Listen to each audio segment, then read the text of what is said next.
Meninas, bom dia! Eu sou a Fabiana Macário, sou analista comportamental, sou coach, mentora e apaixonada pela psicologia positiva.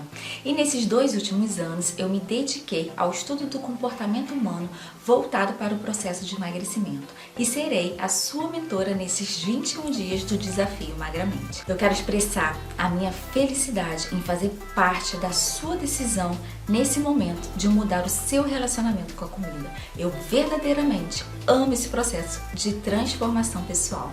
Seja muito bem-vinda ao desafio Magramente. Vamos construir uma rotina incrível que vai te proporcionar a realização de um sonho que está há anos te causando uma dor, um sofrimento ou um desconforto. Como vocês já sabem, eu passei 20 anos da minha vida nessa rotina esmagadora, cansativa de emagrecer e engordar tudo de novo. Sejam muito bem-vindas ao desafio Magramente. Hoje é um dia muito especial. Eu convidei com muito carinho uma nutricionista clínica funcional que irá nos auxiliar nessa jornada. Ela é uma profissional muito dedicada e muito capaz. E, acima de tudo, vai de encontro com os meus princípios, que é uma alimentação saudável com nutrientes vindos diretamente da terra. E agora eu tenho um prazer, uma satisfação de apresentar para vocês a minha Nutri e a sua Nutri nesse desafio Magramente, a Sheila Coutinho. Sheila, conta pra gente um pouquinho, quem é a Sheila, a nutricionista funcional nessa jornada? Então, gente, o meu nome é Sheila Coutinho, eu já sou formada em nutrição há mais de 10 anos e fiz uma pós-graduação em nutrição clínica funcional. E, na realidade, essa parte da nutrição é uma parte que me encanta muito. E, realmente, quando a Fabiana me convidou, eu não hesitei em aceitar. Porque é uma coisa que eu gosto muito, ajudar as pessoas a atingir seus objetivos de emagrecimento de uma forma muito saudável, de uma forma muito tranquila, sem aquela coisa, né, que a gente fala terrorismo nutricional. Sem isso. Então vai ser uma coisa leve, uma coisa tranquila que a gente vai levar super na boa. Qual é a função da nutrição funcional? Fala um pouquinho pra gente. Então, é uma dúvida que todo mundo pergunta, nossa, mas qual a diferença da nutrição convencional para a nutrição funcional? A nutrição funcional nada mais é do que olhar para o indivíduo de uma forma única, específica, olhar para todo o conjunto dele, do que estilo de vida, bem personalizada mesmo, de olhar o indivíduo de uma forma única, que a convencional não olha dessa forma, ela olha em contagens de calóricas. Então a gente faz um plano, tem nutricionista que tem uma gavetinha que a gente fala, que ela pega um plano de 1000 calorias e te dá. Ela não olha para a sua vida, se você tem tempo de fazer aquilo, qual é a sua rotina, se tem exercício físico, se tem filhos. Então, assim, a nutrição funcional olha todo esse conjunto. Então é bem bacana, é uma coisa que eu trouxe pra minha vida e mudou, assim, é uma mudança de vida bem legal. E incrível, e tem tudo a ver com o nosso programa, com o nosso desafio, porque a gente vai ver toda essa parte dessa rotina, toda essa parte emocional, tudo que leva de encontro exatamente com essa nutrição. O que precisa conter na nossa alimentação para ela ser considerada saudável? Vamos aprender agora, vamos lá. Então, na realidade a alimentação deveria ser uma coisa muito simples. Hoje a gente está dificultando o que é simples. Até mesmo porque a indústria não está ajudando nesse sentido. Então você vai no supermercado, são muitas opções de diet, light, então as pessoas ficam confusas, não sabem o que devem levar, o que é saudável, o que não é. Então eu parto do princípio que saudável é ir mais no hortifruti do que é o supermercado. Né? Então quanto mais hortifruti você vai, melhor a sua alimentação. E o grupo de alimentação assim, que a gente precisa, os grupos alimentares que a gente precisa ter na nossa dieta, vamos dizer assim, é carboidrato, são as gorduras, né, os lipídios, e as proteínas. Pronto, bem simples. Então a gente tem que voltar lá para o arroz com feijão, com uma carne, com salada. Esse seria o princípio de alimentação natural, saudável, que a gente perdeu bastante depois com a vinda das indústrias, né, do processado, vamos dizer assim. Ah, tá. Então fala mais um pouquinho pra gente assim, né? Carboidrato seria, né, o arroz. Especifica um pouquinho pra gente. Claro. Então, os carboidratos são os grupos que a gente, na realidade, é o que a gente dá energia pra gente. Então, assim, ele é fundamental. Ele é alimento do cérebro. Só que a gente aprendeu que carboidrato é açúcar. Não, gente. Carboidrato é banana, é aipim, é inhame, é arroz integral. São coisas assim, ricas em fibra, que é uma coisa viável de colocar na sua alimentação. Ah, mas isso é caro? Não, gente. Caro é você comprar todos os dias aquele monte de pão com margarina, com leite, com café. Se você trocar isso por uma banana da terra, pode ter certeza que vai ser muito mais em conta. Você compra uma banana da terra, você não compra uma. Você compra logo por uma semana, você compra 6. Então, assim, a gente tem essa ideia errada do que é caro. Então, a gente precisa do carboidrato, então ele, assim, a maior quantidade do nosso cardápio é de carboidrato, devido à importância, né? Que dá energia pra gente fazer nossa rotina, nossa vida. E depois vem as proteínas, que é o segundo grupo mais importante. Então, são as carnes em geral. E a gente aumentou muito o consumo de carne. Não necessariamente tem que comer proteína só vinda da carne. Existe hoje em dia uma volta também à proteína vegetal, que é bem interessante. Então, uma parte que eu gosto muito também. Na realidade, a gente tem, assim, a proteína animal é importante, né? Tem os nutrientes que a gente precisa. Só que a gente está consumindo muito em excesso. E a gente está misturando muito. Um exemplo bem clássico é o churrasco. Quando você come todos os tipos de carne de uma vez só. Isso para o nosso organismo, ele não entende de uma forma muito bacana. Então, peraí, gente, olha só. Que importante a gente saber disso. Porque a gente vai pro churrasco, a gente come a carne, come a linguiça, come o frango, o coraçãozinho. E aí? Vamos entender melhor como é que funciona o nosso organismo. Nosso organismo não está preparado para fazer essa digestão. Fala mais um pouquinho, Sheila. Sim, porque na realidade a gente mistura vários tipos de proteínas de animais diferentes. Então a gente come porco, a gente come frango e a gente come a proteína da vaca, do boi, né, a bovina. E isso, no nosso organismo, para processar tudo isso, é confuso. Então, na verdade, a gente tende a ter um excesso de consumo de carne muito maior do que a gente deveria. Na realidade, a gente precisa consumir de 1 a 2 porções por dia, de uma coisa ou outra. Na realidade, bovina deveria ser 2 vezes por semana, esse é o ideal, não mais do que isso. E a branca pode ser todos os dias. À noite, não recomendo nunca a bovina, devido ao tempo que ela leva para a gente digerir. Então, a carne bovina demora em média 5 horas para digerir. E aí, quando você vai comer uma refeição com carne vermelha à noite e vai dormir, seu organismo tem que trabalhar muito. E aí você não dorme bem. E dormir é importantíssimo para o emagrecimento. E mais uma dica, né? Tem que evitar carne vermelha à noite e dormir bem. Muito importante. Evita churrasco. É uma coisa que eu sempre peço. Se vai no churrasco, não tem problema, pode ir, mas escolhe só um tipo de carne, não fica misturando todas as carnes, né? Se for comer frango, dê preferência ao frango. Se for comer a bovina, dê preferência só à bovina.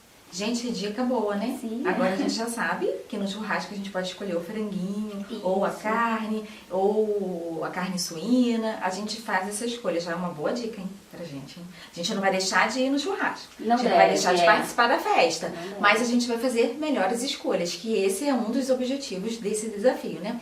Melhorar as nossas escolhas. E essa dica, Sheila, muito obrigada. Foi muito boa. E o terceiro grupo de importância alimentar são os lipídios, que são as gorduras. O que aconteceu com a gordura hoje em dia, né? Gordura é muito bom, gente. Não tenha medo de gorduras, por favor.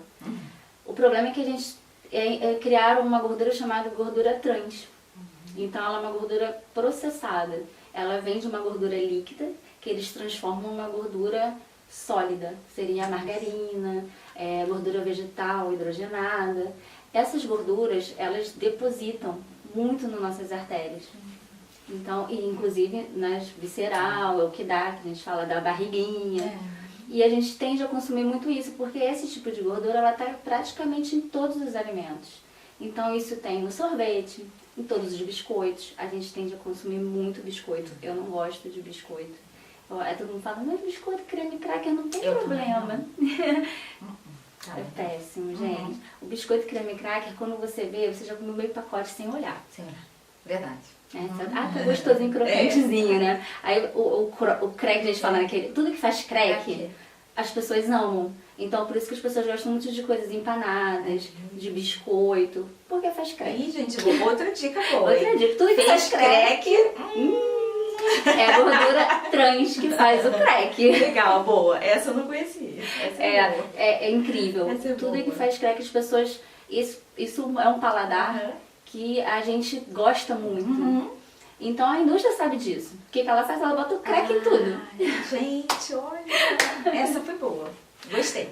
Então a gente tem que evitar isso. Então, e aí o lipídio que a gente deveria consumir seria os naturais que a gente fala.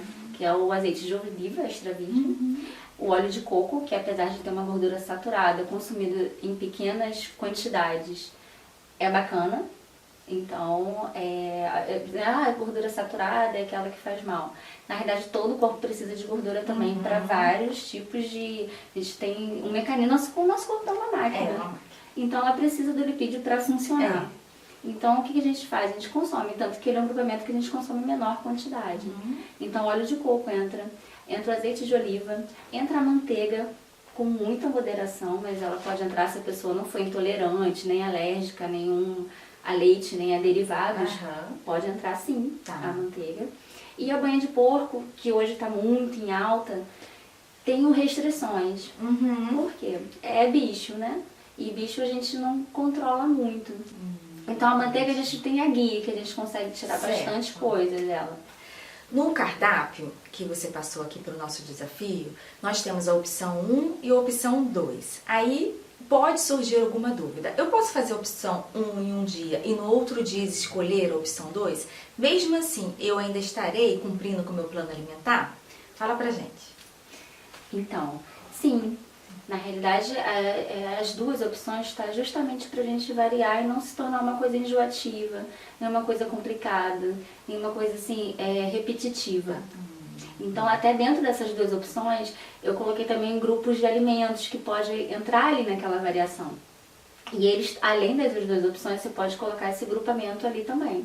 Isso é importante. Tem mesmo vários grupos ali das frutas, dos legumes, das proteínas. Que a gente chamou de permitidos. Isso aí. Então não é obrigado a seguir a opção 1 nem a opção 2. Você pode montar de acordo com a sua preferência. É isso, Xana? Claro.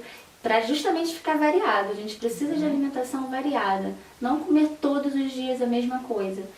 Mas assim, eu não aguento mais comer ovo, Sheila, eu não aguento mais comer aipim. Mas pão com margarina comeu 20 anos todos os dias. E não enjoou. Vamos voltar lá para o natural, vamos voltar a ter uma variedade. Não é à toa que existem safras. E, então, se existem as safras, é porque naquela época é o que você deveria comer. Então, no inverno, o que fica em alta? Aipim, inhame, banana da terra, milho, que são coisas que esquentam a gente. E aí no verão, manga. Muito interessante. Muito interessante. Deus é muito perfeito. Perfeito. Então, tudo assim, então a gente fica, eu sempre publico safra, porque eu acho muito interessante você olhar o que está na época de você consumir. Então, sempre variar dentro daquilo. Né? Óbvio que se você quiser um caqui em dezembro, não está na época dele. Isso é um caqui legal para consumir? Não é. Ele vai estar cheio de aditivos, ele foi feito, vamos dizer assim, fora da época dele. Então, o ideal é você sempre consumir os alimentos da safra e incluir sempre eles no seu plano alimentar. Então, você vai ter uma variedade, você não vai ficar enjoativo, não vai ficar repetitivo, você vai conseguir seguir com tranquilidade. Gente, viu que incrível? E assim, né, quando ela falou na questão de enjoar, eu vou contar um pouquinho como é a minha rotina. Hoje eu já não sigo mais um plano, porque já virou automático, né? Eu já sei exatamente o que eu vou consumir. Você já se reeducou. Já. Isso é parabéns. Eu tenho em casa o aipim já cortado congelado, eu tenho a batata doce, eu tenho sempre ovos, né? Eu até encomendo alguns ovinhos de roça quando eu consigo, né? Quando eu conheço a procedência e tudo, eu encomendo. E tenho também o pão sem glúten, porque uma vez ou duas vezes por semana eu como sim, me dá uma vontade de comer um pãozinho, mas eu escolho aquele sem glúten, porque eu, por vários sintomas, do glúten eu tirei. Não quer dizer que vocês tenham que tirar, né, Sim, Sheila? claro. Nem deve. Nem deve, né? Eu tirei por opção, porque eu tinha enxaqueca, eu tinha problema de digestão e eu tive que tirar. O glúten hoje eu me sinto muito melhor. Por isso eu escolho também. Eu sempre tenho um pacotinho de pão sem glúten e eu faço essa escala, né? Não Um dia eu tira como pão, ovo, assim. um dia eu pego o aipim. Até às vezes eu faço o aipim grelhado. Sim, fica Né? No maravilhoso. azeite eu faço ele grelhado. Quer dizer, não tem como ser uma rotina, ser monótono, ser chato. É uma alimentação super saudável, é uma alimentação variada e é isso que a gente quer aqui compartilhar com vocês, né? É aumentar essa consciência na hora que a gente for fazer essa alimentação, essa importância de mudar esses grupos. E agora que eu tô falando desses carboidratos no café da manhã, me veio uma dúvida que era frequente durante o meu plano, que é assim, né, eu comia carboidrato na parte da manhã, porque o ovo é mais proteína, né? Sim, sim. E eu faço a opção, sempre que eu vou malhar, eu substituo, eu não como ovo nesse dia, eu como o carboidrato. Ou a batata doce ou a aipim, porque eu sei que vai me gerar mais energia. Que realmente é verdade. Então tá tudo certinho. E aí eu te pergunto sobre o pré-treino e o pós-treino. Por exemplo, eu faço meu café da manhã, conforme eu falei aqui com vocês, mas eu vou imediatamente fazer o exercício físico. E tem o pré-treino ali para me dar energia, né? Que é o carboidrato, ele tá ali. Eu preciso usar o pré-treino e o pós-treino? Essa foi minha dúvida. Eu não consigo comer tanto assim, né? O café da manhã, o pré-treino e malhar. Então agora ela vai esclarecer para vocês também, que foi ótima essa conversa que a gente teve com essa minha dúvida, e ela vai falar um pouquinho para vocês sobre o pré-treino e o pós-treino. Toda isso é uma dúvida não só sua, tá? É uma dúvida de uma forma geral que as pessoas costumam ter. O que acontece? Isso depende dos horários da sua atividade física. Isso é muito importante. Então, se você faz uma atividade física logo após o café da manhã, o seu café da manhã será um pré-treino. Então, nas opções lá do pré-treino, você vai escolher uma daquelas e vai tomar o seu café da manhã como um pré-treino. O que é importante ter no pré e no pós-treino? Porque eles são meio parecidos, praticamente iguais. É ter uma fonte de carboidrato e uma fonte de proteína e também um pouco de lipídio. O que acontece quando a gente tem os três juntos? A gente preserva a nossa massa magra. A gente precisa do carboidrato para dar energia, a gente precisa da proteína para construção muscular e a gente precisa do lipídio para, vamos dizer assim, amaciar a máquina. A gente está entendendo. Para as articulações, para tudo. Então a gente precisa do carboidrato para energia, precisa da proteína para o músculo. E do lipídio, que é a gordura, né? Que é um azeitezinho extra virgem, ali um óleozinho de coco, né? Uma coisa que eu gosto muito de usar, principalmente eu passo até receita para não pegar essas comuns ou uma de uma qualidade ruim, é a pasta de amendoim. Ai, que bom. Ela é fantástica. Então, se você tá sem tempo, leva na bolsa um pouco de pasta de amendoim, uma fruta, e você consegue consumir, porque a pasta de amendoim, além de ter a questão do lipídio, ela tem proteína vegetal. Gente, essa eu não sabia. Foi ótima essa dica. Porque além de ser gostosa, né? Quem é uma delícia. Ama uma pasta de amendoim. Sim. Essa foi boa, hein? Olha aí. Então, eu gosto muito desse pré-treino. Principalmente para as pessoas que têm que ir do trabalho pro treino. Exato. Assim, automaticamente, né? Que a gente fala. Então, é uma coisa simples de levar. Sim.